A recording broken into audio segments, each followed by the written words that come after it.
தேவனுக்கே மகிமை உண்டாவதாக. இன்றைய வேத பாடம், மறக்காதே, கர்த்தரை மறக்காதே.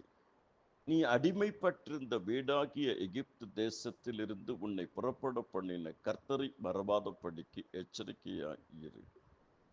கர்த்தரை மறவாதே, கர்த்தருடைய கட்டளையை மறவாதே. உன் கண்கண்ட காரியங்களை நீ மறவாத படிக்கும் உன் பிள்ளைகளுக்கும் அறிவிக்க கடவாய். நான் ஒருபோதும் உம்முடைய கட்டளைகளை மறக்க மாட்டேன். சங்கீதம் 119:93. கர்த்தருடைய வேதத்தை மறக்காதே. துன்மார்க்கரின் கூட்டங்கள் என்னை கொள்ளையிட்டும் உம்முடைய வேதத்தை நான் மறக்கவில்லை. சங்கீதம் 119:61. கர்த்தருடைய போதகத்தை மறவாதே.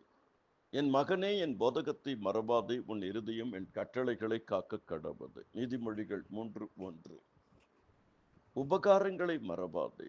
என் ஆத்துமாவே கர்த்தரை சோஸ்திரி, என் முழுவுள்ளமே அவர் செய்த சகல உபகாரங்களையும் மறவாதே.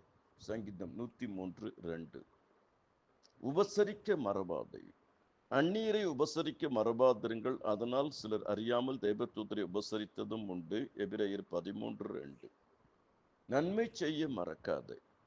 எபிரெயர் 13:16. அன்றியும் நன்மை செய்யவும் தான தர்மம் பண்ணவும் மறவாதிருங்கள். இந்த 7 காரியங்களை இந்த நாளிலே ஜபத்தோடு தியானியுங்கள்.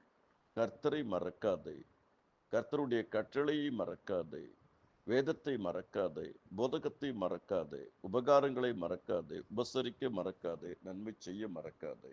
கர்த்தர் உங்களை அபரிமிதமாக ஆசீர்வதிப்பார். உங்கள் யாவருக்காகவும் ஜெபித்துள்ளேன், தொடர்ந்து ஜெபிப்பேன். கர்த்தருடைய கிருபை உங்களை வழிநடத்தும்.